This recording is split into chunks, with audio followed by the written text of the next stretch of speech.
नमस्कार दोस्तों, हम हैं पूर्व जन्म की कहानियों के कथावाचक, past life regression expert, life and leadership coach Hitesh Chhabra. प्यारे दोस्तों, हमारे आज के इस वीडियो के अंदर जिस बहन की पास्ट लाइफ की स्टोरी हम आपके सामने प्रस्तुत करने जा रहे हैं, हमारी ये प्यारी बहन अपने विवाहित जीवन से बहुत ज़्यादा खुश हैं। जी हाँ दोस्तों, हमारी ये बहन ऐसा बताती हैं कि जो इनके पति इनको मिले हैं वो इनसे इतना ज़्यादा प्रेम करते हैं, उनका इतना ज़्यादा लगाव है इनके प्रति कि इनको अगर किसी भी चीज़ की ज़रूरत होती है तो इनसे पहले इनके पति को उस चीज़ के बारे में पता चल जाता है। कुछ एक ऐसा अनोखा सा बॉन्ड है इनके और इनके पति के बीच। इसी के साथ साथ ये बताती हैं कि इनके 2 बच्चे भी हैं। एक गुड़िया है जो कि लगभग 1.5-2 वर्ष की आयु की है। एक इनका बेटा है जो शायद 6 या 7 वर्ष की आयु का इनका बेटा है। तो दोनों बच्चे इनके छोटे हैं। ये बताती हैं कि जो इनके पति हैं वो बहुत ज़्यादा तो नहीं कमाते हैं, 10-12 हज़ार ही कमा पाते हैं। कुछ छोटा मोटा इनके पति जो है वो काम करते हैं, लेकिन ये बताती हैं कि भाई जीवन में सब कुछ पैसा ही नहीं होता है। अगर व्यक्ति का आपस में प्रेम हो, अगर आपस में एक दूसरे के लिए विश्वास हो, एक दूसरे के लिए कमिटमेंट हो, तो इंसान कम पैसों के अंदर भी बहुत अच्छा गुजारा कर सकता है। कम पैसों के अंदर भी जो पूरा परिवार है उसको खुश रख सकता है। ये बताती हैं, हालांकि इनके पति बहुत ज़्यादा परिश्रम करते हैं, काफ़ी प्रयास करते हैं, कुछ ना कुछ वो प्रयास करते रहते हैं कि वे ज़्यादा पैसा कमा पाएँ। लेकिन अभी कुछ इनकी ऐसी परिस्थिति है, खैर उसके अंदर तो डिटेल के अंदर नहीं जाएंगे, लेकिन कुछ ऐसी परिस्थिति अभी मजबूरी है, तो पति जो है 10-12 हज़ार ही अभी कमा पा रहे हैं। तो ये बताती हैं कि लेकिन हमारा जीवन जो है खुश है, हम खुश हैं अपने जीवन के अंदर।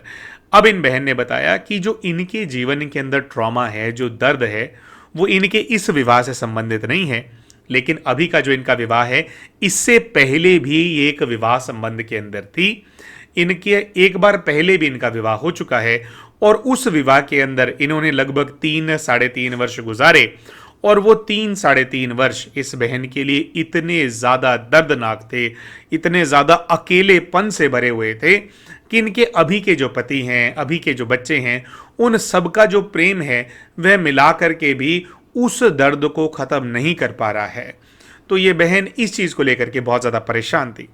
इसके साथ साथ ये बताती हैं कि जो इनके बहुत क्लोज रिश्तेदार हैं, खून के जो इनके संबंधी हैं, उनके तरफ से जो सपोर्ट इनको मिलना चाहिए था वह कभी भी इनके जीवन के अंदर नहीं मिला। ये बहन बताती हैं कि इनके अपने परिवार के अंदर अपने माता पिता के ये 5 बच्चे हैं, 5 भाई बहन हैं इनको मिला करके। ये बताती हैं कि इनकी जो माँ हैं उन्होंने कभी भी इनको जो माँ का एक प्रेम होता है, जो माँ की एक फ़िक्र होती है अपनी बच्ची के लिए, उस प्रकार से कभी भी इनका सहयोग नहीं किया। ये बताते हैं कि जो इनकी माताजी हैं वो केवल 5 मिनट की दूरी पे ही रहती हैं, लेकिन इन्होंने 2 बच्चों को जन्म दिया और 2 बच्चों को जब जैसे नया नया जब कोई महिला जन्म देती है बच्चों को, तो जो शरीर होता है वो बहुत कमज़ोर हो जाता है। तो एक होता है कि जापा बोलते हैं, जैसे पंजाबी के अंदर बोलते हैं, तो 40 दिन का समय होता है, चलिया बोलते हैं, कि उसके अंदर क्या होता है कि एक जो घर की जो बड़ी महिला होती है, अमूमन तौर पर माता जी या सासू माँ, वो आकर के जो है जो कन्या होती है उसका ख्याल रखते हैं और उनको अच्छी जो उनको रिकवरी है वो करने में मदद करते हैं, उनको अच्छी डाइट देते हैं और उनके जो बच्चे हैं उसका थोड़ा ख्याल रखते हैं। ये बताती हैं कि ऐसा सपोर्ट मेरी माँ ने मुझे आज तक कभी नहीं दिया। मैं काफ़ी परेशान रहती हूँ, मैं टेंशन में होती हूँ, कभी दुखी भी होती हूँ, कभी मैं माँ को बताती भी हूँ तो वो भी तब भी मुझे झटक देती है। और उसने मतलब इनकी माँ का ये बोलते हैं कि उन्होंने मेरे साथ ऐसा कुछ बहुत गलत नहीं किया, लेकिन जो प्रेम, जो सहयोग उनको देना चाहिए एज अ मदर, वो मेरी माँ मुझे नहीं देती हैं। मुझे ऐसी फीलिंग आती है कि जैसे वो मुझे पसंद कम करती हैं मेरे दूसरे भाई बहनों के कंपैरिजन में। इसी के साथ साथ इन बहन ने बताया कि इनकी जो 5 ये भाई बहन हैं उसके अंदर ये चौथी नंबर के बच्चे हैं और इनके बाद इनकी एक छोटी बहन और है, और इनकी जो छोटी बहन है उससे ये बताती हैं कि पता नहीं मेरा क्या हिसाब किताब है, बचपन से ही इनकी छोटी बहन इनसे नफरत करती है। और ये बताती है पता नहीं क्यों करती है। ये बताते हैं कि जब हमारा झगड़ा भी होता था तो मेरी छोटी बहन जो है मुझे पीट करके चली जाया करती थी और मुझे समझ ही नहीं आता था कि मैं इससे इतनी बड़ी हूँ, ये मुझे कैसे पीट देती है। इसके साथ साथ ये बताती हैं कि आज भी इनके जितने भी भाई बहन हैं सबसे इन्होंने रिश्ता तो मेंटेन कर रखा है, लेकिन इनकी छोटी बहन जब भी इनके घर आती है बिना किसी बात के, बताते हैं कि जैसे वो कोई मुद्दा पकड़ने के लिए आई होती है, इनके घर आती है, इनको बातें सुना करके चली जाती है, जिसकी वजह से ये बहुत ज़्यादा हर्ट फील करते हैं। और इसी प्रकार से इनके एक भाई भी हैं जिन्होंने एक बहुत ही अजीब सा किरदार इनके जीवन के अंदर निभाया। और ये बताती हैं कि इनके इस भाई की वजह से और इनकी इस छोटी बहन की वजह से, जिनका इनसे कुछ झगड़ा सा रहता है, और इनकी अपनी माता की वजह से ही ये अपने पहले वाले जो इनका जो अनसक्सेसफुल वाला मैरिड लाइफ था उसके अंदर ये फंस गई थी। जी हाँ दोस्तों, ये बहन बताती हैं कि ये जहाँ की रहने वाली हैं वहाँ पे एजुकेशन की जो अपॉर्चुनिटीज़ हैं वो बहुत अच्छी नहीं थी, जिसकी वजह से जब ये 15 वर्ष की आयु की हो गई थी, यानी कि जब इन्होंने 10वीं कक्षा की जो इनके बोर्ड एग्जाम्स है उनको क्लियर कर लिया था, तो उसके बाद इन्होंने निर्णय किया कि मैं एक गवर्नमेंट कोई हॉस्टल था उसके अंदर जा कर के पढ़ूंगी, और जो +1 यानी 11th और जो 12th की जो पढ़ाई है वो उस हॉस्टल के अंदर रह करके करूंगी। तो ये बताती हैं कि जिस हॉस्टल में ये रहने के लिए गए उस हॉस्टल के अंदर एक वार्डन थी, एक महिला वार्डन थी, और वो जो हॉस्टल था वो गर्ल्स और बॉयज़ दोनों का एक कंबाइंड हॉस्टल था, जिसके अंदर दो अलग अलग जैसे यूनिट्स बने हुए थे कि इस तरफ ये बॉयज़ का सेगमेंट है और इस तरफ ये गर्ल्स का सेगमेंट है। लेकिन ये बताते हैं कि जो बॉयज़ हैं वो गर्ल्स के सेक्शन में आ जाते थे, गर्ल्स बॉयज़ के सेक्शन के अंदर चले जाते थे, तो बहुत ज़्यादा रिस्ट्रिक्शन नहीं था।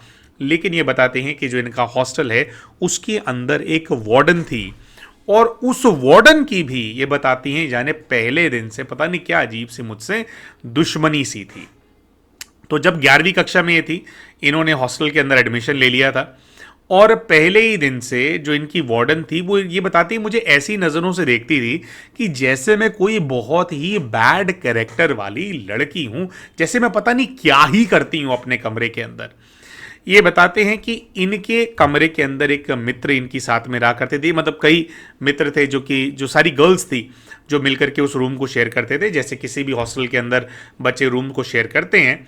और उसी हॉस्टल के अंदर रहने वाला एक लड़का था, जो लड़का इनकी शायद जो कोई रूममेट थी उनका मित्र था, उनके कोई सेम क्लास में था, सेम सेक्शन में था, ऐसा कोई उनका सीन था। तो ये बताते हैं कि वो उनकी मित्र से मिलने के लिए आया करता था, लेकिन शायद वो लड़का इनके अंदर भी कुछ इंटरेस्टेड था। अब ये बताते हैं कि इनको इस चीज़ के बारे में पता ही नहीं कि क्या उस लड़के का मेरे अंदर इंटरेस्ट था या क्या था, लेकिन इनकी वार्डन जो है वो इनको कुछ इस प्रकार से बदनाम करती थी कि इस लड़की का इस लड़के के साथ अफेयर है, और ये लोग ना जाने कॉलेज के अंदर क्या क्या करते रहते हैं, हॉस्टल के अंदर ना जाने क्या क्या करते रहते हैं।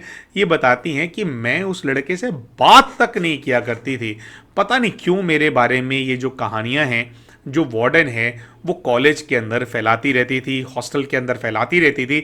और ये बताती हैं कि कुछ कुछ मुझे ऐसा लगता है कि उसके अंदर उस लड़के का कुछ हाथ होगा, शायद उस लड़के ने हॉस्टल के अंदर किसी से कह दिया था कि वह इनको पसंद करता था, और इसकी वजह से इनके बारे में जो बातें हैं वो हॉस्टल के अंदर फैलने लग गई, और इनका नाम बहुत ज़्यादा बदनाम हो गया। अब ये बताती हैं कि मैं हॉस्टल के अंदर आई थी पढ़ लिख करके कुछ बनने के लिए। मेरी माता पढ़ी लिखी नहीं है, मेरे भाइयों बहनों ने भी ज़्यादा पढ़ाई नहीं करी है, लेकिन मैं चाहती थी कि मैं कुछ पढ़ लिख करके कुछ बन जाऊंगी। लेकिन मेरे माता जी की ऑर्थोडॉक्स सोच और मेरे भाई की ऑर्थोडॉक्स सोच ने, ये बताती हैं कि इनका जीवन बर्बाद कर दिया। अब कुछ हुआ ऐसा, ये बताती हैं कि जब भी इनकी माँ हॉस्टल में इनसे मिलने के लिए आया करती थी, या इनका एक बड़ा भाई जो कि हॉस्टल के अंदर इनसे मिलने के लिए आया करता था, वार्डन उनके पता नहीं क्या कान भर देती थी कि वो लोग आ करके इनको ताने देते थे कि तेरा उस लड़के के साथ अफेयर है, तू उस लड़के के साथ भाग जाएगी, तू बच्चलन है, तू हमें छोड़ करके यहाँ पे कर रहे। तो ये बताते हैं कि मैं घर को छोड़ करके जैसे हॉस्टल में रह रही थी तो इन लोगों ने मेरा जीना हराम कर दिया था। इनका भाई ये बताते हैं कि वो आ करके बार बार इनको धमकी देता था कि अगर तूने कुछ ऐसा किया तो तुझे मैं जिंदा गाड़ दूंगा। और ये बताती हैं कि मुझे इस चीज़ का स्ट्रेस था कि अरे भाई, अगर मैं किसी के साथ अफेयर में हूँ और उसके बाद मेरे घर वाले मुझे बातें सुनाएं तो मैं उस स्ट्रेस को हैंडल भी कर लूँ। ये बताती है कि भैया मेरा उस लड़के के प्रति कोई आकर्षण नहीं, मेरा उस लड़के के अंदर कोई इंटरेस्ट नहीं। ये लोग ज़बरदस्ती मेरा नाम जैसे बदनाम करने में लगे हुए थे, ज़बरदस्ती मेरे सर हो रखे थे कि अरे मेरा तो कुछ लेना देना ही नहीं था उस लड़के के साथ। तो ये बताते हैं कि 2 साल तक कुछ ऐसा जो है इनके साथ हरासमेंट हुआ हॉस्टल के अंदर, इन्हीं की माँ, इन्हीं के बड़े भाई और इन्हीं की बहन के द्वारा, जो कि इनसे छोटी हैं। जी हाँ दोस्तों, कुछ ऐसा हुआ कि पहले साल जब ये 11वीं कक्षा के अंदर थी तब तो ये अकेले हॉस्टल के अंदर थी। ये बताते हैं कि अगले साल जब ये 12वीं कक्षा के अंदर पहुंचे तो जो इनकी छोटी बहन है, वही छोटी बहन जो कि इनके साथ बचपन में मारपीट कर दिया करती थी, जो कि इनको बातें सुना करके चली जाया करती थी, वही वाली जो छोटी बहन है उसने भी उसी हॉस्टल के अंदर एडमिशन ले लिया। लेकिन ये बताते हैं कि इनके जो घर वाले हैं वो इनके एडमिशन के तो अगेंस्ट थे, लेकिन इनकी छोटी बहन को उन्होंने जानबूझ करके उस हॉस्टल के अंदर भेजा था कि बड़ी बहन के ऊपर तू नज़र रखियो, देखियो ये क्या करती है, हमारा नाम बदनाम कर रही है क्या। ये बताते हैं कि जब इनकी छोटी बहन ने उस हॉस्टल के अंदर एडमिशन ले लिया तो उसको भी पता नहीं क्या बीमारी लग गई, वो भी पता नहीं वार्डन से क्या बातें करने लगी। वार्डन कोई महिला है जो कि इनके हॉस्टल की वार्डन थी। ये बताती हैं कि मेरी बहन भी उस वार्डन के साथ मिलकर के पता नहीं क्या कहानियां बुनने लग गई, वो मेरे घर वालों को और मेरे खिलाफ भड़काने लगी। ये बताते हैं कि इनके भाई के कुछ मारपीट भी इनके साथ होती थी। तो अच्छा, अभी जो मुख्य जो बात है, कुछ ऐसा हुआ कि 12वीं के बोर्ड्स के इन्होंने पेपर दे दिए और उसका रिजल्ट इनको लेने के लिए जाना था। ये बताती हैं, अभी एग्जैक्टली तो हमारे को याद नहीं है मैंने क्या कहा था, हालांकि नोट्स हैं इस चीज़ पे। इन्होंने बताया कुछ इस प्रकार की कन्फ्यूजन क्रिएट हो गई कि इनकी माँ शायद हॉस्पिटलाइज हो गई और मुझे हॉस्पिटल पहुंचना था, लेकिन क्योंकि मेरे बोर्ड्स का कुछ रिजल्ट मिलना था या शायद उसकी कुछ मार्कशीट मिलनी थी, तो मैं वो मार्कशीट लेने के लिए अपने कॉलेज गई थी, जो कॉलेज हॉस्टल के बिल्कुल पास था। तो मैं उधर गई थी, लेकिन इनकी माँ को और इनके बड़े भाई को ऐसा लगा कि शायद जिस लड़के को लेकर के उन लोगों को शक था इनके बारे में, उस लड़के के साथ ये भाग गई हैं। ये बताती हैं भाई ना लेना ना देना, मैं अपना रिजल्ट कलेक्ट करने के लिए आई हुई हूँ और इनकी माँ ने और इनके भाई ने तूफान मचा दिया, पुलिस कंप्लेंट्स हो गई हैं, क्या हो गया है। शायद कुछ ऐसा हुआ था कि इनका मोबाइल फ़ोन उस दिन बंद हो गया था, लेकिन ये बताती हैं कि कुछ भी नहीं था और ऐसा था। और उसके बाद क्योंकि हमारा रिजल्ट अच्छा आ गया था या कुछ ऐसा था, तो बहुत समय बाद इनके फ्रेंड्स इनको मिले थे, जो फ्रेंड्स लड़कियां थी हॉस्टल के रूम वाली। ये भी बताते हैं कि मैं उनके साथ कुछ खाने पीने के लिए बाहर चली गई थी। जी हाँ दोस्तों, ऐसा कुछ हुआ था, खाने पीने के लिए बाहर चली गई थी और इनके घर वालों ने शोर मचा दिया कि ये लड़की घर छोड़ करके भाग गई है। अब ये बताते हैं कि भाई उस दिन मैं सुबह निकली थी और मैं रात को अपने घर गई।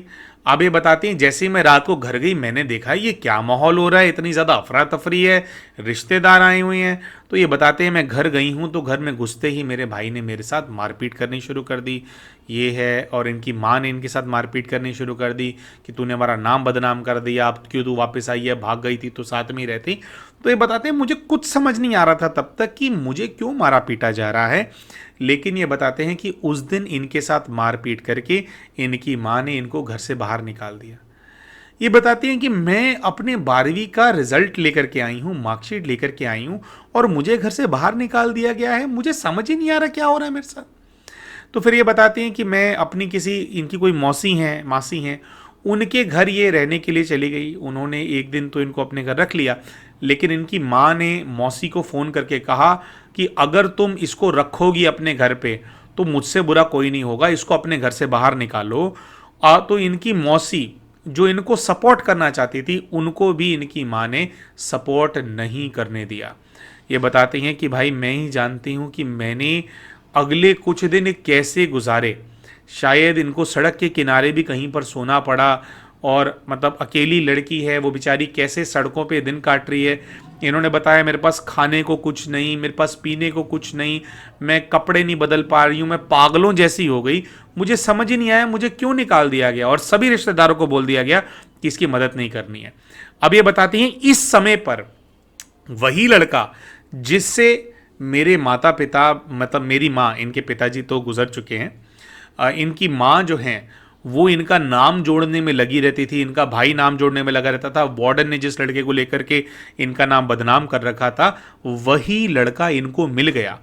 इन्होंने सारी कहानी उस लड़के को बताया कि पता नहीं क्यों तुम्हारा नाम लेकर के मुझे इतना ज़्यादा बदनाम कर दिया है, मुझे घर से बाहर निकाल दिया गया है, मैं 3 दिन से मैंने कुछ खाया नहीं है, कुछ पिया नहीं है। इस तरह से इन्होंने अपनी जो व्यथा है उस लड़के को बताई। तो ये बताती हैं कि वो लड़का झट से इनकी मदद करने को राज़ी हो गया, और उस लड़के ने पहले तो इनको कुछ खिलाया पिलाया, इनको जो है कपड़े इनके बदलवाए, इनको किराए पे एक घर लेकर के दिया, और फिर उसने कहा कि तुम चिंता मत करो, तुम अपने लिए कोई नौकरी वगैरह ढूंढो, मैं तुम्हारा सपोर्ट करने के लिए हूँ।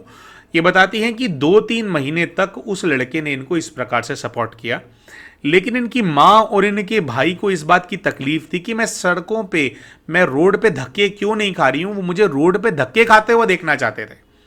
उनको इस बात के पता लग गया था कि मुझे कहीं पे किराए पे घर दिला दिया गया है, लेकिन वो मुझे नहीं ढूंढ पा रहे थे। ये बहन बताती हैं कि बाद में चल करके इनको पता लगा कि इनके घर वाले इनको ढूंढ रहे थे कि कहाँ गई है, और घर वालों को पता था कि उस लड़के ने सपोर्ट किया है। अच्छा, घर वालों के दिमाग में ये चल रहा था कि ये भाग गई थी, लेकिन ये वापस आ गई थी, अब दोबारा ये उसी लड़के के साथ रहने लग गई है। ये बताती हैं कि 3 महीने तक तो उस लड़के से इस प्रकार का कोई मेरा संबंध स्थापित नहीं हुआ, या हमारी लाइन्स में बात नहीं हुई कि हम शादी कर लेते हैं। लेकिन वो इनको उस लड़के ने बताया कि तुम्हारे माँ बाप ने बहुत ज़्यादा बदनामी तुम्हारी करनी शुरू कर दी है, और मेरा नाम भी उछाला जा रहा है। लेकिन कुछ ऐसा था कि वो उस लड़के को वो ट्रेस नहीं कर पा रहे थे, लड़के का घर भी उन लोगों को नहीं पता था। तो लड़के ने कहा कि भैया अब इतनी ज़्यादा बदनामी हो गई है तो हम दोनों शादी कर लेते हैं, मैं दरअसल तुम्हारे को हॉस्टल के टाइम से ही पसंद करता आ रहा हूँ। दोस्तों, यहाँ पे कहीं ना कहीं हमें लगता है, और कहीं ना कहीं इस बहन को भी लगता है, कि उस लड़के का बहुत बड़ा हाथ रहा इनको बदनाम करने में। शायद वो लड़का कुछ देवदास टाइप की पर्सनालिटी था, इनको पसंद करता था, और इनसे जुड़ी हुई कुछ कहानियां उस लड़के ने बता दी थी सबको, जिसके चलते इनकी दुर्दशा हो गई थी। और किस्मत का फेर आप देखिए क्या हुआ कि उसी लड़के से फिर जाकर के इनको सपोर्ट लेना पड़ा। ये बताती हैं कि 3 महीना किराए के उस मकान में रहने के बाद मैंने उस लड़के के साथ मंदिर के अंदर शादी कर ली। लेकिन ये बताते हैं कि जब उस लड़के के साथ एक्चुअली में शादी कर ली, और फिर जैसे एक वैवाहिक रीति से, वैवाहिक संबंध से ये दोनों फिर रहने लग गए, तो ये बताती हैं फिर उस लड़के के घर वालों को भी ये बात पता लग गई। अब वो जो लड़का है वो दूसरी जाति का था। लड़के के जो घर वाले हैं उन्होंने उस लड़के को भड़काना शुरू कर दिया कि भाई तूने नीची जाति की लड़की से शादी कर ली है, ये है वो है। और ये बताती हैं कि लड़के से मेरा विवाह हुआ, हमारा जो शारीरिक संबंध है वो स्थापित हुआ, और उसके कुछ ही समय के अंदर, जैसे कि शायद वो लड़का इसी चीज़ की अपनी पूर्ति करने के लिए आया था, ये बताती हैं कि उस लड़के के रंग ढंग बदल गए, वो मुझे छोड़ छोड़ करके भागने लगा। ये बताती हैं कि मैं तो इस स्टेप तक तभी पहुंची थी जब उसका और मेरा विवाह हो गया था। मैंने देवी देवताओं के सामने मंदिर के अंदर मंगलसूत्र पहना, शपथ उठाई इस रिश्ते को निभाने की, और उसके बाद मैं इस तरह से आगे बढ़ी रिलेशन के अंदर। मैंने सब कुछ अपने जीवन के अंदर सही किया। पहले भी मैं केवल पढ़ने के लिए गई थी और बाद में ये, लेकिन फिर भी जो ये सब लोग हैं मुझे दुख देने में वो थे। तो ये बताते हैं कि जो लड़का है फिर इनको 3-4 महीने के बाद जब इनकी शादी हो गई, तो उसके बाद 1 ही महीना इनके साथ रहा, और उसके बाद वो इनको छोड़ करके चला गया। ये बताते हैं कि वो छोड़ करके उस किराए के घर में इनको 3-3, 4-4 महीने के लिए छोड़ जाता था। उसके बाद वो वापस आ जाता था, 1 हफ्ता रहता था, कुछ इनका संबंध आपस में रहता था, उसके बाद वो फिर गायब हो जाता था। महीनों महीनों वो लड़का नहीं आता था, इनके फ़ोन नहीं उठाते थे। ये बताते हैं कि मैं डिप्रेशन में रहा करती थी, मुझे समझ नहीं आता था कि मैं क्या करूं। तो फिर ये बताती हैं कि फिर मैंने किसी मोबाइल स्टोर के अंदर नौकरी करना शुरू कर दिया था, जिसमें लगभग इनको 15,000 रुपये इनको तनख्वाह मिलती थी। ये बताते हैं कि शुरू के 1.5-2 साल तक तो यही खेल चलता रहा कि जब उसका मन कर जाता था तो वो आ जाता था और मुझसे मतलब ये सारी चीज़ों की पूर्ति कर लेता था, और जब फिर उसका मन भर जाता था तो फिर वो निकल जाता था मुझे अकेला छोड़ करके। और इनके इसी 1-1.5 वर्ष के जो इनका रिश्ता है, ये बताते हैं कि उसके अंदर इनको एक बेटी का जन्म हुआ, बेटी इनको पैदा हुई। लेकिन ये बताते हैं कि जो बेटी इनको पैदा हुई वो गुड़िया जो है वो कुछ ही दिन जीवित रह पाई, क्योंकि जो इनकी पूरी प्रेगनेंसी का समय था वो ये उदासीनता में बिताती थी, अकेलेपन में बिताती थी, डिप्रेशन में बिताती थी। तो ये बताते हैं कि बेटी को मैंने जन्म तो दे दिया था, लेकिन शायद वो जो मेरा जो बच्चा था मेरे गर्भ के अंदर, उसके ऊपर मेरे इन नेगेटिव इमोशंस का प्रभाव आ गया था, जिसकी वजह से जो बेटी है वो 3 महीने के अंदर ही जो है पैदा होने के 3 या 4 दिन के अंदर ही पूरी हो गई। ये बताती हैं कि जिस समय मैंने बेटी को जन्म दिया और 3 दिन बाद बेटी की मृत्यु हुई, तो उस समय लगभग 2 वर्ष मुझे हो चुके थे इस विवाह के अंदर, इस व्यक्ति के साथ। और ये बताती हैं कि बेटी को जन्म देने के बाद जब मैंने उसको खो दिया, तब मैंने निश्चय किया कि ये आदमी मुझे पागल बना रहा है, ये केवल मेरा जीवन बर्बाद कर रहा है, मैं इसके साथ नहीं रह सकती। तब इन्होंने निश्चय किया और तब इन्होंने अपने उस पहले वाले पति को, वो तो वैसे भी उसने भी छोड़ रखा था, वो तो जब मन करता था तब आता था कई महीनों बाद, और फिर जब मन करता था नहीं आता था। लेकिन ये बताती हैं कि फिर मैंने निश्चय किया कि मैं इसके अब चक्कर में नहीं रहूँगी। ठीक है, इसने मुझे सपोर्ट किया, लेकिन क्यों सपोर्ट किया वो भी मुझे समझ में आ रहा है। सब कुछ इसी का ही किया धरा है जिसकी वजह से मैं सिचुएशन के अंदर हूँ। ये बताती हैं कि लगभग 1 साल मुझे लगा पूरी तरह से उस रिश्ते से बाहर निकलने में, और उसके बाद अगला जो 1 साल था उसके अंदर ये बताती हैं कि इनके अभी के जो पति हैं उनसे इनका एक मैट्रिमोनियल साइट के थ्रू इनका मिलना हुआ। इन दोनों ने एक दूसरे को पसंद कर लिया। अब ये बताती हैं कि इनके अभी के जो पति हैं वो सब कुछ इनके लिए करते हैं, लेकिन पता नहीं क्यों, अच्छा इनके पति को पुराने वाला सब कुछ पता है। ये बताती हैं पता नहीं क्यों मुझे ऐसा लगता है कि जो मेरे पति हैं वो, उनके मन में कोई गिल्ट है मुझे लेकर के। हमने इनसे पूछा गिल्ट है आपको लेकर के का मतलब क्या है। ये बताती हैं बताते नहीं हैं, उनके अंदर ना कोई गिल्ट है। मुझे ऐसा लगता है कि वो जो कुछ भी मेरे लिए कर रहे हैं वो सिर्फ प्रेम की वजह से नहीं कर रहे हैं, उनके अंदर कोई गिल्ट है, उनके अंदर कोई पछतावा है। उनके चेहरे पे मुझे नजर आता है कि जब भी वो मेरे लिए कर रहे हैं बहुत बढ़ चढ़ के करने का प्रयास करते हैं, लेकिन उनके मन में कोई पछतावे का भाव बहुत ज़्यादा है। तो ये जानना चाहते हैं कि इनके पति पछतावे का भाव लेकर के क्यों करते हैं। इसी के साथ साथ अब जो इनकी बेटी आई है इनके जीवन के अंदर, ये जानना चाहते थे कि जो पहली इनकी गुड़िया पहले विवाह से जो ख़त्म हो गई थी, क्या वही बच्ची अभी इनके जीवन के अंदर दोबारा बेटी बन करके आई है, क्या ये वही आत्मा है, क्योंकि उस आत्मा से इनको वैसी सी भासना आती है। लेकिन हाँ, एक और बहुत विशेष चीज़, जो इनकी अभी छोटी बच्ची है, ये बताती हैं मेरी छोटी बच्ची कुछ ऐसी है, वो इतना ज़्यादा उस बच्ची को ये है कि मुझे माँ का दूध पीना है। वो कहती है मुझे ऐसा लगता है कि जैसे ये मेरा खून चूस रही है, जैसे मुझे ख़त्म करती जा रही है। ये कहती है मैं अपनी बच्ची से बहुत ज़्यादा प्रेम करती हूँ, मैं ऐसा सोचना नहीं चाहती, लेकिन मुझे इस बच्ची, ये हमेशा मेरे पास बैठी रहती है, मुझे इस बच्ची को देख करके लगता है कि जैसे ये मुझे खाने के लिए आई हुई है, जैसे इसको मुझसे कुछ बहुत ज़्यादा चाहिए। तो मैं जानना चाहती हूँ कि एक, क्या ये बच्ची वही बच्ची है जिसको मैंने पहले खो दिया था, जिसकी 3 दिन में मृत्यु हो गई थी, और इस बच्ची से भी मेरा क्या हिसाब किताब है, क्यों ये बच्ची ऐसी है कि पूरा इसको मैं भोजन भी करा दूं लेकिन फिर भी इसको मेरा ही दूध पीना है। ये बताती हैं मुझे दूध भी नहीं आता है, आना बंद हो गया था जैसे महिलाओं के साथ होता है, और बच्ची तो अब 2 साल की है ये, लेकिन फिर भी वो जैसे पूरा जैसे मेरा खून भी चूस लेगी, फिर भी उसको चाहिए। तो ये बताती है मैं इस चीज़ को लेकर के थोड़ी परेशान रहती हूँ। तो मैं जानना चाहती हूँ कि इस बच्ची से भी मेरा क्या संबंध है। प्यारे दोस्तों, इन सभी चीज़ों को लेकर के हमने जो ये बहन है इनका पास्ट लाइफ रिग्रेशन किया, और लिटरली दोस्तों जितने भी रिश्ते हमने अभी तक गिनाए, जितने भी किरदार हमने आप सभी के सामने प्रस्तुत किए, एक एक किरदार को ये जो बहन है अपने पूर्व जीवन के अंदर पहचान पाई।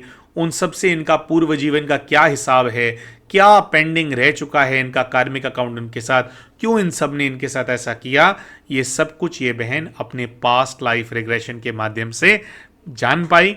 और अब बात करने वाले हैं हम इनके पास्ट लाइफ रिग्रेशन के बारे में। लेकिन उससे पहले दोस्तों हम शाउट आउट देना चाहेंगे गीतांजलि शर्मा जी को, जिन्होंने हमारे चैनल को एज अ मेंबर ज्वाइन किया है। गीतांजलि शर्मा जी, आप हमारे चैनल की जो हमारी सेवाएं हैं उनका विस्तार करने में आप हमारा सहयोग कर रहे हैं, जिसके लिए हम आपके बहुत बहुत आभारी हैं। हमारे चैनल को एज अ मेंबर ज्वाइन करने के लिए गीतांजलि जी आपका बहुत बहुत धन्यवाद।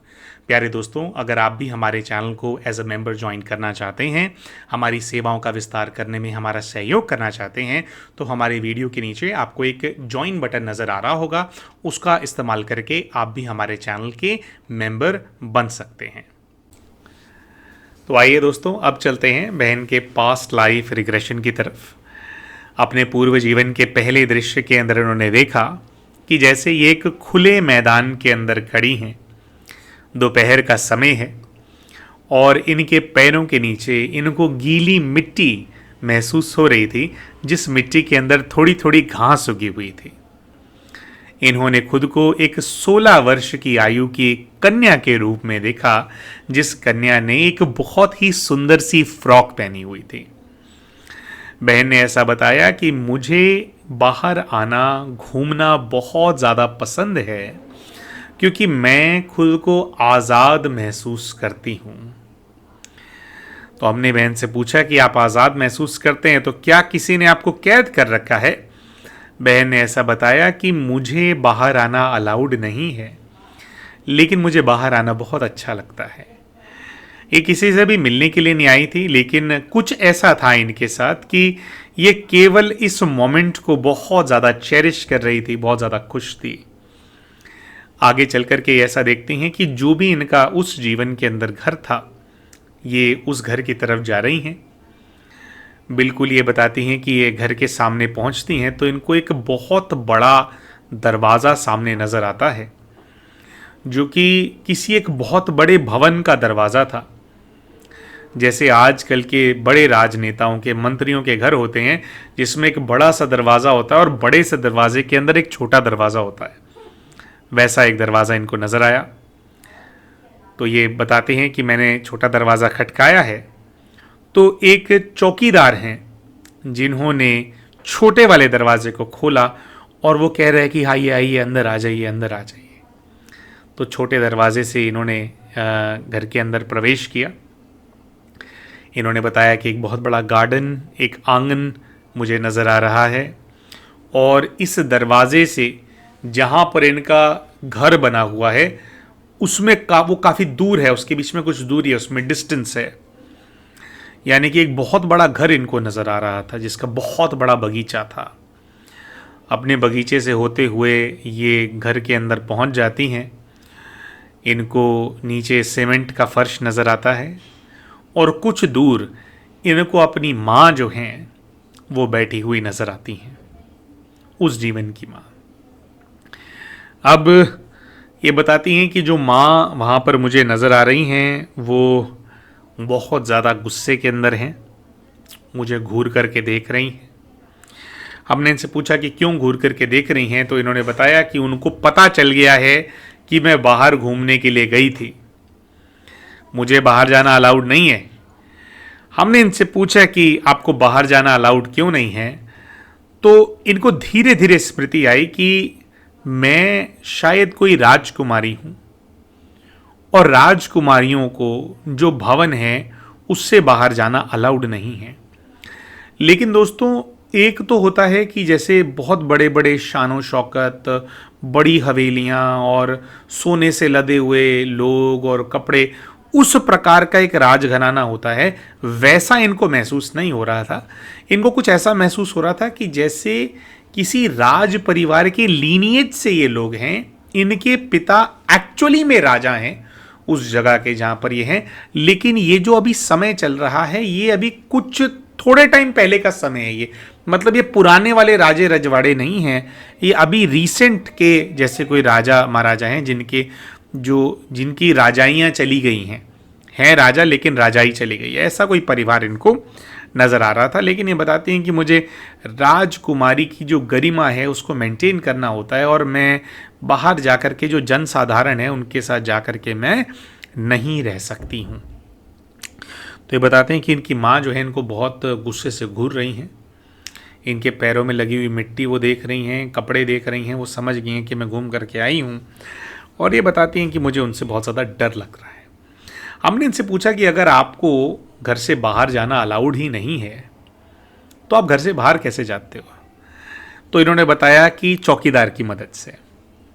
जो चौकीदार था जिसने इनका दरवाज़ा खोला था, वो अलाउ कर देता है इनको बाहर जाने के लिए। थोड़ी उससे इनकी कुछ साठ गांठ है। तो हमने इनसे पूछा कि उनको क्या आप कोई विशेष सहयोग देते हैं, कुछ ऐसा करते हैं? तो ये बताते हैं कि ऐसा कुछ नहीं है, बस वो थोड़ा समझता है कि मैं इस भवन के अंदर खुद को कैद महसूस करती हूँ, तो मैं उसको बोलता हूँ तो वो मान जाता है। और चौकीदार बहुत पुराना है तो उसको कोई कुछ कहता नहीं है, बहुत बूढ़ा है, उसको कोई कुछ कहता नहीं है। अब यहाँ तक आते आते दोस्तों कई सारे किरदार जो हैं बहन पहचान चुकी थी कि वो चौकीदार कौन था, घूरने वाली माँ कौन थी। लेकिन अभी थोड़े समय बाद हम इस बात को रिवील करेंगे कि कौन सा किरदार इस जीवन के अंदर कौन था। अब आगे बहन ने ऐसा बताया कि माँ घूर रही है। इन्होंने बताया कि वहाँ पर एक बड़ा भाई भी है, बड़ा भाई भी कुछ किस्सा गुस्सा कर रहा है। और एक इनको वहाँ पर अपनी बड़ी बहन भी नज़र आ रही थी। और जो बड़ी बहन इनको नज़र आ रही थी वो ये बताते हैं कि वो बड़ी बहन मुझे बहुत ज़्यादा बातें सुना रही है। अब वो भी राजकुमारी है, मैं भी राजकुमारी हूँ। वो बड़ी बहन मुझे कह रही है कि तुझे अपनी गरिमा की कोई वो चिंता नहीं है और तेरी वजह से हमारे राजघराने का नाम बदनाम होने वाला है, तू अपनी हरकतों से बाज आ जा। इस प्रकार से ये बताती हैं कि जो मेरी बड़ी बहन है वो मुझे बहुत ज़्यादा ताने मार रही हैं। अब यहाँ ये बहन बताती हैं कि जो ये बात है इनके पिताजी तक भी पहुँची है कि ये बाहर गई थी। लेकिन ये बताते हैं जो इनके पिताजी हैं, जो महाराज हैं, वो इनसे बहुत ज़्यादा स्नेह करते हैं। और क्योंकि इनके पिताजी इनके साथ बहुत ज़्यादा स्नेह करते हैं, इसकी वजह से ये बताती हैं कि जो माँ मुझे वहाँ पे नज़र आ रही है वो बहुत ज़्यादा गुस्से में है। उनको ये बात पसंद नहीं है कि मेरे पिताजी मुझसे स्नेह करें। और जो मेरा बड़ा भाई है वहाँ पे और जो मेरी बड़ी बहन है, उनको भी ये बात बिल्कुल पसंद नहीं है कि पिताजी मुझसे स्नेह कर रहे हैं। तो हमने इनसे पूछा कि ऐसा क्यों है भैया, आप भाई बहन हो, और चलो भाई बहन को हो सकता है आपस में जेलसी हो, लेकिन माँ क्यों इस बात से चिढ़ती है? तो थोड़ा इस चीज़ को हम लोगों ने एक्सप्लोर करने का प्रयास किया कि चक्कर क्या है। तो दोस्तों जब इस चीज़ को एक्सप्लोर करने का प्रयास किया गया तो ये बात सामने आई कि जो माँ इनको नज़र आई, जो कि इनको घूर रही थी, दरअसल वे इनकी सगी माँ नहीं है। इनके जो पिताजी, जो राजा जी थे, उनकी 2 शादियाँ हुई थी।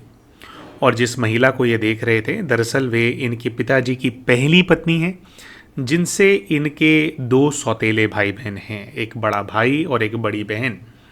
जिसके बाद इनके पिताजी का दूसरा विवाह हुआ था और उस विवाह से ये उत्पन्न हुई। लेकिन दुर्भाग्यवश जो इनके पिताजी हैं, जो इनकी माताजी हैं जिन्होंने इनको जन्म दिया, वो जन्म देते समय ही उनका जो है स्वर्गवास हो गया, जिसकी वजह से इनकी जो सौतेली माँ हैं उन्होंने ही इनको बड़ा किया है, इनको रेस किया है। इन्होंने अपनी माँ को नहीं देखा है। लेकिन क्योंकि इनकी अपनी माँ की मृत्यु हो गई थी तो इसकी वजह से इनके जो पिताजी हैं वो इनसे कुछ ज़्यादा ही स्नेह करते हैं, जिसकी वजह से इनके जो बड़े भाई बहन हैं वो इनसे जेलस करते हैं, वो इनको पसंद नहीं करते हैं। और जो माँ हैं उनके व्यवहार के अंदर भी इनको सौतेलापन महसूस हुआ। अब दोस्तों यहाँ पर हम ये बात डिस्क्लोज़ करना चाहेंगे कि जिस सौतेली माँ को इन्होंने वहाँ पर देखा, दरअसल वह इनकी इस जीवन की सगी माँ हैं, जिनसे इस जीवन के अंदर भी हमेशा इनको सौतेला जो व्यवहार है वो इनको फेस करना पड़ा, वो एनर्जी इनको मिलती रही। जो बड़ा भाई वहाँ पर नज़र आ रहा था, सौतेला भाई, वो वही बड़ा भाई है जो कि बार बार इनको हॉस्टल में आकर के परेशान करता था, इनको हरास करता था, बार बार कहता था कि तूने हमारा नाम खराब कर दिया, तेरा अफेयर हो गया है, ये हो गया है। तो वही बड़ा भाई जो इस जीवन में भी बड़ा भाई है वो उनको सेम वहाँ पर नज़र आया।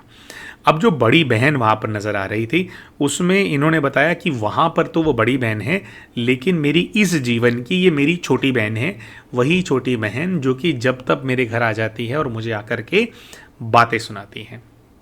जो वहाँ पे राजा साहब थे उन्होंने उनको अपने इस जीवन के पिता के रूप में ही आइडेंटिफाई किया।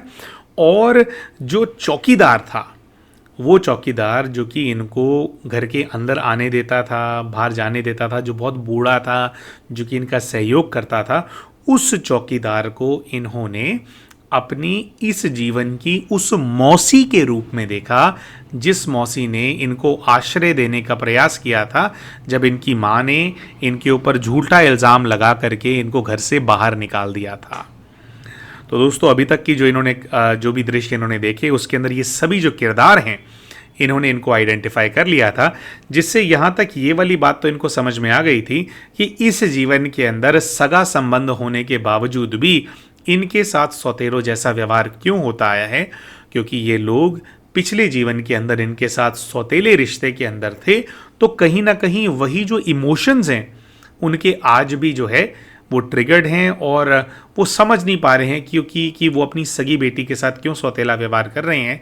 लेकिन वो पुराने वाली जो सौतेली माँ है आज भी वो इनकी आज की सगी माँ के अंदर जीवित है, जिसकी वजह से आज भी वो इनके साथ ऐसा व्यवहार कर रही हैं। बहरहाल, तो इसके बाद दोस्तों पूर्व जीवन के और दृश्य जो है इनके सामने आए। इन्होंने बताया कि मैंने भवन से बाहर जाना बहुत ज़्यादा फ्रीक्वेंट कर दिया है और दरअसल जो इनका भवन है उससे बाहर कुछ ऐसा है कि एक कोई लड़का है जो कि इनको पसंद आने लग गया है। ये बताती हैं कि एक जो ये लड़का इनको पसंद आने लगा है वो कोई इनसे 1-2 वर्ष आयु जो है बड़ी है उस लड़के की। ये बताती हैं कि मतलब पहले जब ये मतलब बाहर खेलने के लिए या घूमने के लिए जाया करती थी तो वो जो लड़का है इनको ना बहुत ज़्यादा इनको देखता था, लेकिन शुरू में तो इन्होंने उनके प्रति कोई इंटरेस्ट नहीं दिखाया। लगभग 1-1.5 साल तक वो लड़का देखता रहता था और ये उसको कुछ रिस्पॉन्ड नहीं करती थी। लेकिन फिर ये बताती हैं कि कुछ ऐसा हो गया कि मेरी और उसकी दोस्ती हो गई है और मुझे अपने महल में रहने से ज़्यादा इस लड़के के साथ रहना पसंद है। तो ये बताती हैं कि कुछ अब मुझे दृश्य ऐसा नज़र आ रहा है कि मैंने उस लड़के के साथ जाकर के मंदिर में शादी कर ली है। तो हमने इनसे पूछा कि भाई मंदिर में शादी कर ली अचानक से कैसे? तो पूरी स्टोरी जो है ये अपने पूर्व जीवन के दृश्य में नहीं देख पाए, लेकिन इन्होंने बताया कि एक लड़का था जिसके साथ मैं खेलती थी, मुझसे 2 साल बड़ा था और वो मुझे पसंद करता था और फिर धीरे धीरे मैं भी उसको पसंद करने लगी, तो हम दोनों ने शादी कर ली है। हमने इनसे पूछा कि भाई इसके बाद क्या हुआ, कि आपके पिताजी भड़क गए, क्योंकि तो पुराना टाइम है, तो हम ऐसा सोच रहे थे कि भाई इन्होंने गांव छोड़ दिया होगा, ये लोग भाग गए होंगे। लेकिन ये बताती हैं कि ऐसा कुछ भी नहीं हुआ। इनके पिताजी इनसे बहुत ज़्यादा स्नेह करते थे, जिसकी वजह से इनके पिताजी ने इनको कुछ नहीं कहा। ये बताती हैं कि जो इनकी सौतेली माँ हैं और इनके जो सौतेले भाई बहन हैं, दरअसल वो इस चीज़ को लेकर के बहुत ज़्यादा खुश हैं और उन्होंने इनके पिताजी को ज़्यादा रिएक्ट नहीं करने दिया इस मुद्दे के ऊपर। अगर पिताजी कुछ ऐसा करना भी चाहते ना कि लड़के को मार देते या लड़की को ले आते, तो उन्हें ऐसा नहीं करने दिया गया, क्योंकि इनकी सौतेली माँ को ये बात समझ में आ गई थी कि क्योंकि इस बेटी ने अब बाहर अपनी मर्जी से एक गरीब घर के लड़के के साथ शादी कर ली है, तो अब उसको जायदाद के अंदर कोई भी हिस्सा नहीं मिलेगा, जिसकी वजह से इनकी सौतेली माँ और इनके भाई बहन बहुत ज़्यादा खुश हैं। और ये बताती हैं कि मैं भी जिस लड़के से मेरा विवाह हो गया है वो इतने भी कोई गरीब घर का लड़का नहीं है, हमसे छोटा है, लेकिन वो भी ठीक ठाक परिवार है, अच्छा ख़ानदान है उनका भी, तो एज सच भी कोई बहुत बड़ी प्रॉब्लम नहीं है। तो ये बताती हैं कि मैं अब विवाह करके खुद को देख रही हूँ कि उस घर के अंदर मैं रह रही हूँ, मैं बहुत ज़्यादा सुखी हूँ। लेकिन ये बताती हैं कि अब जहाँ पर उस लड़के का घर है, उस लड़के के घर के बाहर जो आंगन है, ये बताती हैं कि मैं वहाँ पर कुछ साफ़ सफाई कर रही हूँ, तो एक कोई पड़ोस में रहने वाला पुरुष है जो कि मुझे गंदी नज़रों से देख रहा है। ये बताती हैं कि वो मुझे गंदी नज़रों से देखता है, मैं बहुत ज़्यादा अनकंफर्टेबल होती हूँ और ऐसा होने की वजह से जो इनकी सास, उस जीवन में जो इनकी सास है उसको भी बहुत ज़्यादा समस्या है। वो भी देखती है कि दूसरा जो व्यक्ति है मेरी बहू को देख रहा है और उसको ये बात बिल्कुल भी पसंद नहीं है। तो ये बताती हैं कि जो इनकी सास है उस जीवन के अंदर, वो उस व्यक्ति को तो कोई ताने नहीं मारती हैं, लेकिन वो मुझे ही ताने मारती रहती हैं कि तेरे को ही ज़्यादा शौक़ है नैन मटक्का करने का और ये और वो। तो ये बताती हैं कि मुझे ताने पड़ रहे हैं मेरी सास की वजह से, और मेरी सास कहती है कि तू घर के अंदर ही रहा कर और तुझे बाहर जाने की कोई ज़रूरत नहीं है। और तो ये बताती हैं कि इस चीज़ को लेकर के ये जीवन भर परेशान रहे। जीवन भर वो जो पुरुष है, वो पुरुष भी विवाहित था जो कि पड़ोस में रहने वाला था। मेरा घर से बाहर निकलना दूभर है, ये बताती हैं, बहुत परेशान हूँ मैं, क्योंकि मैं कहीं भी होती हूँ तो वो मुझे देखता रहता है गंदी निगाहों से, और अगर मेरी सासू माँ इस चीज़ को देख ले कि वो मेरी तरफ देख रहा है तो वो मुझे बहुत ज़्यादा जो है बातें सुनाती हैं। तो यहाँ तक का जो दृश्य है दोस्तों, इसके अंदर ऐसा देखने में मिल रहा था कि इनकी सासू माँ इस चीज़ से बहुत ज़्यादा डिस्टर्ब थी कि साथ में एक क्रीपी पड़ोसी है और उसकी वजह से वो अपनी बहू को जो है बातें सुनाते रहते। उस जीवन में भी सास जो है कुछ बूढ़ी अम्मा जो है के रूप में नज़र आ रही थी। तो आप इस बात को समझ सकते हैं कि हालांकि ये बात गलत है अपनी बहू को ये बात बोलना, क्योंकि उसकी कोई गलती नहीं है, लेकिन जैसे एक फितूर आ जाता है ना कभी कभी बुज़ुर्गों के मन में एक बात फिट हो जाती है कि हाँ इसी की गलती होगी या इसी को ही बात सुनानी है। तो ऐसे एक फितूर के चलते पूरे जीवन भर इनकी जो सासू माँ हैं इनको ताने मारती रहीं। वहीं ये बताती हैं कि जो इनके पति हैं उस जीवन के अंदर, जिस लड़के के साथ ये खेलते थे, जिससे इनको प्रेम हो गया था, वो लड़का बहुत ज़्यादा गिल्ट में है। उस लड़के को ये लगता है कि कहाँ ये राजकुमारी थी और मेरे चक्कर में अब ये इस गांव के अंदर रह रही है और मेरी माँ से इसको बातें सुननी पड़ रही हैं। तो वो जो लड़का है जिससे इन्होंने विवाह किया है वो लड़का इनको बहुत ज़्यादा गिल्ट में नज़र आया। अभी दोस्तों यहाँ तक की जो कहानी है इसके अंदर इन्होंने इन सभी किरदारों को भी अपने इस जीवन के अंदर प्लेस कर लिया था। दोस्तों जिस लड़के से इन्होंने विवाह कर लिया था, जिसको गिल्ट था कि उसने राजकुमारी से विवाह कर लिया है और अब वो गरीब घर में रह रही है, वह इनके इस जीवन के पति हैं जो इनसे बहुत प्रेम करते हैं, जिनकी आंखों में इनको कोई गिल्ट नज़र आता है। तो ये गिल्ट उस जीवन का गिल्ट है जो शायद कैरी फॉरवर्ड हो रहा था। और इन्होंने अपनी सासू माँ को देखा। सासू माँ जो इनको ताने मारती थी और बार बार ये कहती थी, उसको इन्होंने आइडेंटिफाई किया। वो सासू माँ इनको नज़र आई उस वार्डन महिला के रूप में। जी हाँ दोस्तों, शुरू में बताया था ना, एक वार्डन महिला थी जो कि इनका नाम बदनाम करती थी, जो बार बार इनका नाम एक लड़के से जोड़ती थी कि ये बच्चलन है, ये है, वो है। वो वार्डन जो थी वो उस जीवन में इनकी सास थी। और दोस्तों जिस लड़के से वो वार्डन नाम जोड़ती रहती थी ना, जिससे इनका पहला विवाह भी हुआ फिर और 3 साल ये बहुत परेशान भी रही, उस लड़के को इन्होंने उस क्रीपी पड़ोसी के रूप में देखा जो कि इनको बुरी दृष्टि से देखता रहता था।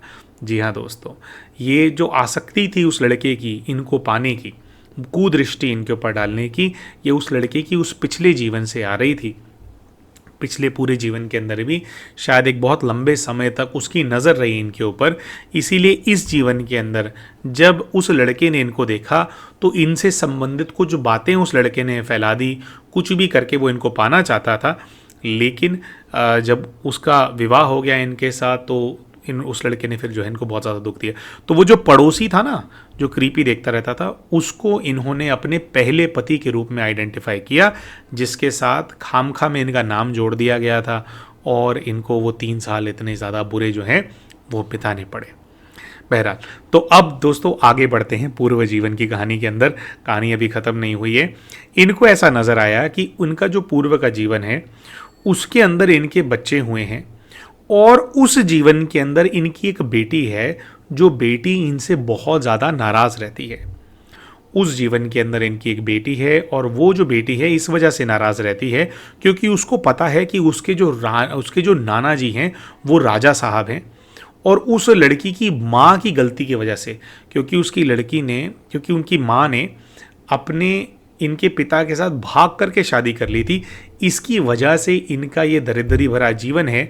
तो इनकी जो बेटी उस जीवन में है वो इनको कोसती रहती है, ताने देती रहती है कि अगर तुम भागती नहीं तो मैं भी राजघराने के अंदर पैदा हो जाती, मुझे भिखारियों का जीवन नहीं जीना पड़ता, गरीबी दरिद्री का मुझे जीवन नहीं जीना पड़ता, मैं भी एक राजकुमारी होती।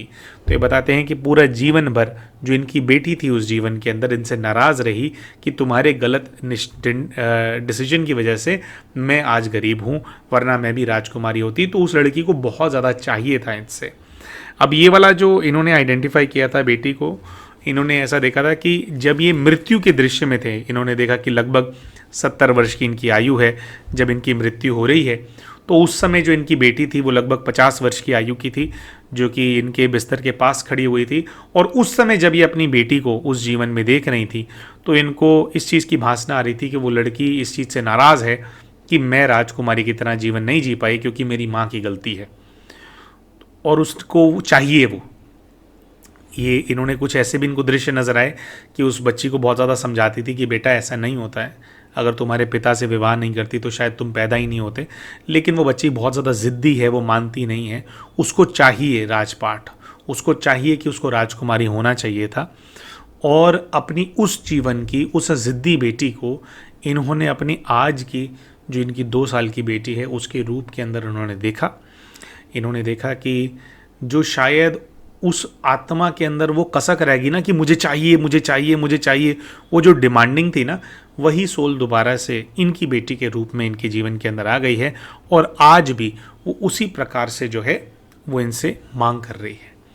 दोस्तों, जब ये अपने स्पिरिचुअल गाइड के पास गए तो स्पिरिचुअल गाइड ने ये भी कंफर्म कर दिया कि जो गुड़िया जो पहले जिसकी मृत्यु हो गई थी, 3 दिन की जो बेटी मर गई थी, ये वही आत्मा है जो दोबारा इनकी बेटी के रूप में इनके घर के अंदर जिस गुड़िया ने जन्म ले लिया है। दोनों आत्माएं सेम हैं और ये आत्मा वही है जो कि उस जीवन के अंदर राजकुमारी बनना चाहती थी, लेकिन और उसको इस चीज़ का मलाल रहा कि उसकी माँ की वजह से वो नहीं बन पाई।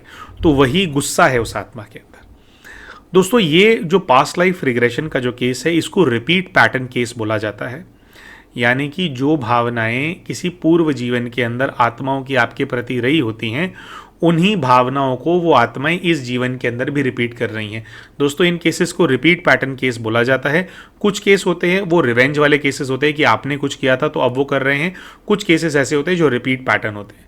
रिपीट पैटर्न केसेस जो होते हैं दोस्तों, उसमें जनरली ये होता है कि इससे भी पिछले के कुछ जीवन हैं जिनके अंदर कुछ गहरे कार्मिक अकाउंट इन लोगों के आपस में एक दूसरे से बने हैं और वो जो आत्माएं हैं उन्होंने जो भी परेशानी इनको इस पूर्व जीवन के अंदर दी, उस जीवन के अंदर उनका मन नहीं भरा, उनका भी बदला पूरा नहीं हुआ, तो अगले जीवन के अंदर भी किसी प्रकार से वो उसी प्रकार की जो परेशानियां हैं जो दूसरी सोल होती है, जो प्रताड़ित सोल होती है, उसको दे रही होती हैं।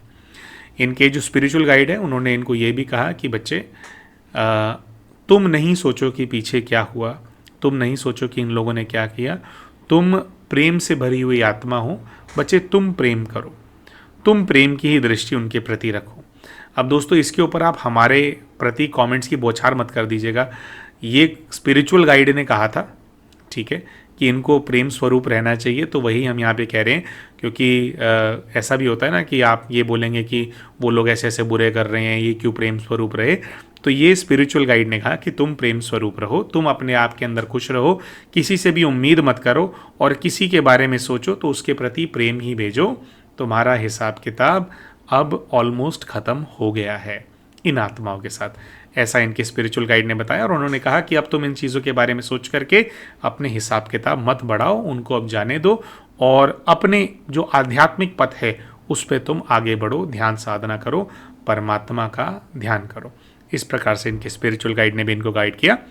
प्यारे दोस्तों, हम आशा करते हैं जो कहानी हमने आपके साथ शेयर करी है, कहानी आपको अच्छी लगी होगी, इससे कुछ आपको शिक्षा मिली होगी, कार्मिक अकाउंट्स के बारे में कुछ जानकारी मिली होगी और किस प्रकार से आत्माएं कई जन्मों से कभी कभी हमारा पीछा कर रही होती हैं और कितना ज़रूरी हो जाता है हमारे लिए ध्यान साधना की शक्ति से उनसे अपना पीछा छुड़ाना, उनसे अपने मोह को भंग करना, ये कितना ज़्यादा ज़रूरी है। आपने, हम आशा करते हैं, इस कहानी से सीखा होगा। दोस्तों, मिलते हैं आप सभी के साथ अपनी अगली वीडियो के अंदर। तब तक के लिए नमस्कार, धन्यवाद हमारे चैनल से और हमसे जुड़े रहने के लिए।